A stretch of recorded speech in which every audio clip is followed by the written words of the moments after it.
Legend اداکار عمر شریف کا جسد خاکی عیدی سردخانے سے گلشن اقبال کراچی میں واقع ہے ان کے گھر پہنچا دیا گیا۔ میت کو آخری دیدار کے لیے 2 بجے تک گھر پر ہی رکھا جائے گا۔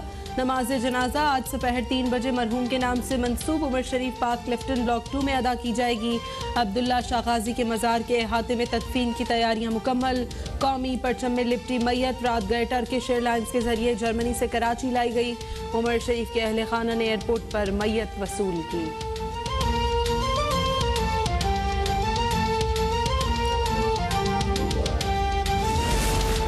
حکومتی کرپشن نیب کی نظر میں نہیں، صرف اپوزیشن کو بے بنیاد الزامات کے تحت نشانہ بنایا جا رہا ہے۔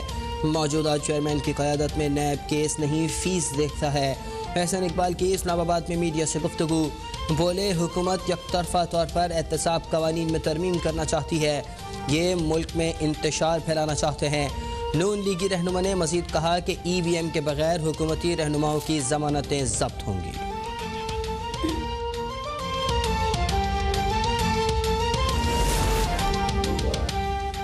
ایون فیلڈ ریفرنس میں سزا کے خلاف مریم نواز کی ایک اور اپیل دائر۔ اسلام آباد ہائی کورٹ میں سماعت آج ہوگی۔ مریم نواز نے احتساب عدالت میں اپنے خلاف مقدمے کی سماعت کو قانون شکنی اور سیاسی انجینئرنگ کی زندہ مثال قرار دیا۔ درخواست میں جج ارشد ملک کی ویڈیو اور جسٹس شوکت عزیز صدیقی کا بیان بھی منسلک۔ 2018 کو ملنے والی سزا کل عدم قرار دینے کی استدعا۔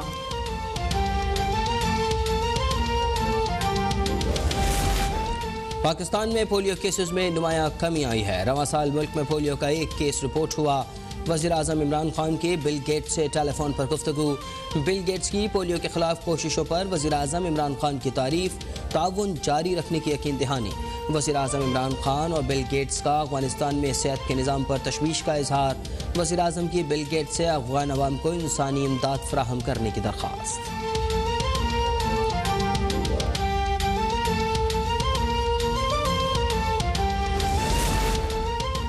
نئے چیئرمین نیب کی تعیناتی تک جاوید اقبال ہی کام کرتے رہیں گے۔ چیئرمین نیب کی مدت ملازمت بڑھانے کے لیے نیب ترمیمی آرڈیننس آج وزیر اعظم کو پیش کیا جائے گا۔ وزیر قانون فروخ نسیم نے کہا ہے کہ ترمیمی آرڈیننس میں بھی وزیر اعظم اور اپوزیشن لیڈر کی مشاورت کی شک شامل ہے۔ اتفاق نہ ہوا تو معاملہ پارلیمانی کمیٹی کے پاس جائے گا، لیکن وہاں بھی فیصلہ نہ ہوا تو موجودہ چیئرمین ہی برقرار رہیں گے۔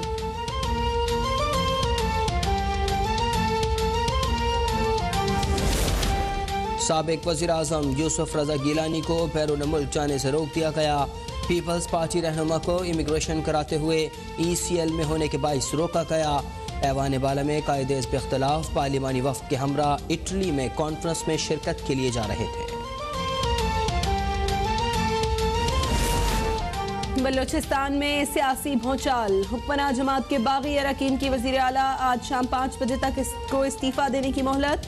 وزیر خزانہ ظہور بلیدی نے خبردار کیا کہ جام کمال مستعفی نہ ہوئے تو تحریک عدم اعتماد کے ذریعے انہیں گھر بھیجیں گے۔ بتایا جائے کہ اس قانون کے تحت شہریوں سے پارکنگ فیس وصول کی جا رہی ہے، یہ بھتہ خوری بند کی جائے۔ ڈر ہے کہ کہیں گھر کے باہر کھڑی گاڑی پر بھی فیس نہ وصول کی جانے لگے۔ سندھ ہائی کورٹ میں چارج پارکنگ کیس کی سماعت کے دوران عدالت کے ریمارکس، شہر بھر کی D M Cs, commissioner Karachi, D I G traffic police اور دیگر سے 19 اکتوبر تک تفصیلی جواب طلب۔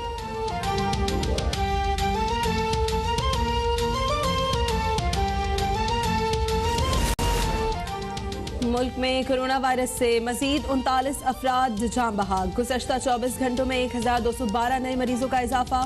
ملک میں کرونا سے اموات 27,986 ہو گئی۔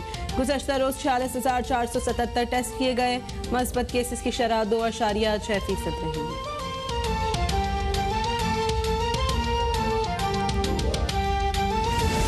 میڈیا سے گفتگو کر رہے ہیں ہے کہ اب آپ یہ قرضہ اپنی کیونکہ آپ نے سوورن گارنٹی دی ہوئی ہے وہ آپ پورا کریں، کیونکہ پاور پرچیزز جو ہے وہ حکومت پاکستان ہے، وہ سینٹرل پاور پرچیزنگ ایجنسی ہے جو حکومت کی ہے، اس لیے اس کے پیچھے جو ہے وہ حکومت کی سوورن گارنٹی ہوتی ہے۔ اس میں 2 باتیں ہیں، ایک تو پاکستان میں جتنی بھی آئی پی پیز لگی ہیں، چاہے وہ امریکہ کی کمپنی نے لگائی ہیں، وہ پاکستانی کمپنی نے لگائی ہیں، وہ سنگاپور سے انویسٹرز آئے، ملیشیا سے انویسٹر آئے یا چین سے انویسٹر آئے، سب کو یہی